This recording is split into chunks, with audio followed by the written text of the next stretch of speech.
এবারও নওশাদ সিদ্দিকী মুখ খুলল মাইক খোলা নিয়ে।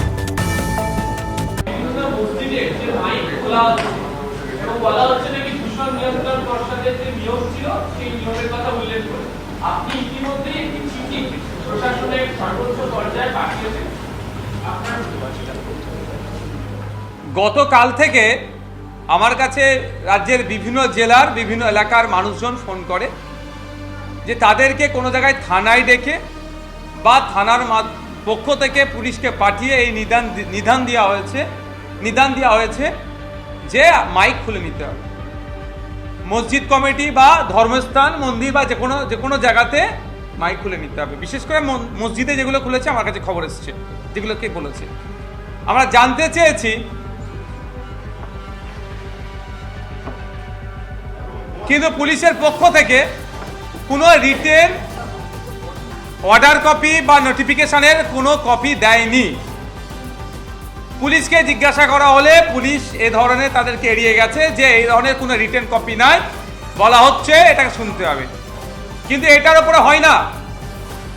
আমরা দূষণ নিয়ন্ত্রণের পক্ষে বারবার, পলিউশন কন্ট্রোলের পক্ষে আমরা, পলিউশন হোক, সাউন্ড পলিউশন হোক, আমরা কোনোভাবেই চাই না।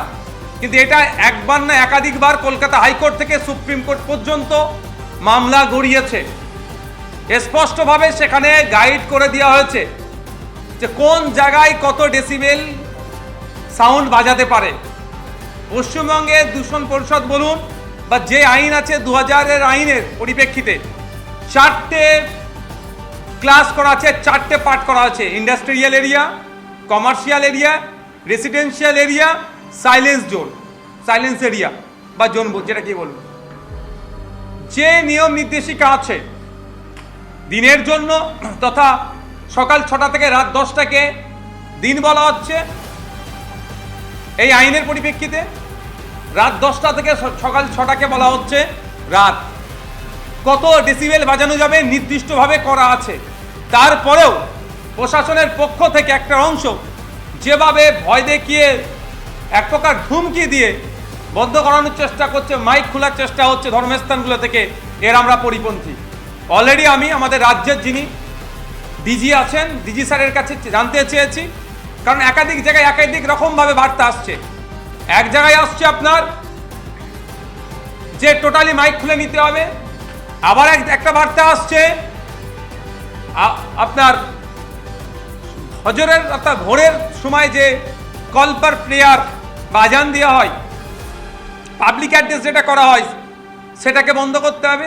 আবার কোনো জায়গায় খবর পাওয়া যাচ্ছে মাইক খুলে দিয়ে নাকি শুধু বক্স লাগাতে হবে। আমাদের স্পষ্টভাবে আমরা জানতে চেয়েছি ডিজিপি স্যারের কাছে যে অ্যাকচুয়াল আপনাদের নির্দেশিকা কি আছে। যদি এই ধরনের কিছু নির্দেশিকা থাকে আমাদেরকে প্রোভাইড করুন এবং প্রত্যেকটা মসজিদ কমিটিকে প্রোভাইড করে দিন। মসজিদ কমিটি হোক বা অন্যান্য ধর্মস্থানে যেগুলো আছে, সে মন্দির হোক, গুরুদুয়ার হোক, গির্জা হোক, যারাই সাউন্ড সিস্টেম ইউজ করে, নিশ্চিতভাবে কোনো যদি নির্দেশিকা থাকে নির্দেশিকার মধ্যেই থাকবে, নির্দেশিকার বাইরে যাবে না। তা না করে যেভাবে থানা বা প্রশাসনের মাধ্যমে থ্রেট করা হচ্ছে, ডেকে এক প্রকার থ্রেট করছে, এটা কোনোভাবেই মেনে নেওয়া যায় না। তা আমি এই যে চাপিয়ে দেওয়ার যে চেষ্টা চলছে এর বিরুদ্ধে আমি খুবই তাড়াতাড়ি কলকাতা হাইকোর্টে যাচ্ছি। আর একটা আপনাদের মাধ্যমে সাধারণ বিশেষ করে মুসলিম সম্প্রদায়ের মানুষকে বলবো, কারো প্ররোচনায় পা দেবেন না। আইন বিচার ব্যবস্থার প্রতি আমরা ভরসা ছিল, আছে, থাকবে। আমরা আইনে লড়াই করব। আইন যেটা ঘোষণা করেছে, সাইলেন্স জোনের জন্য যেটা আছে, রেসিডেন্সিয়াল জোনের জন্য যেটা আছে, কমার্শিয়াল জোনের জন্য যেটা আছে, ইন্ডাস্ট্রিয়াল জোনের জন্য যেটা আছে, সে তার মোতাবেক আমরা চলবো, তার বাইরে আমরা যাব না।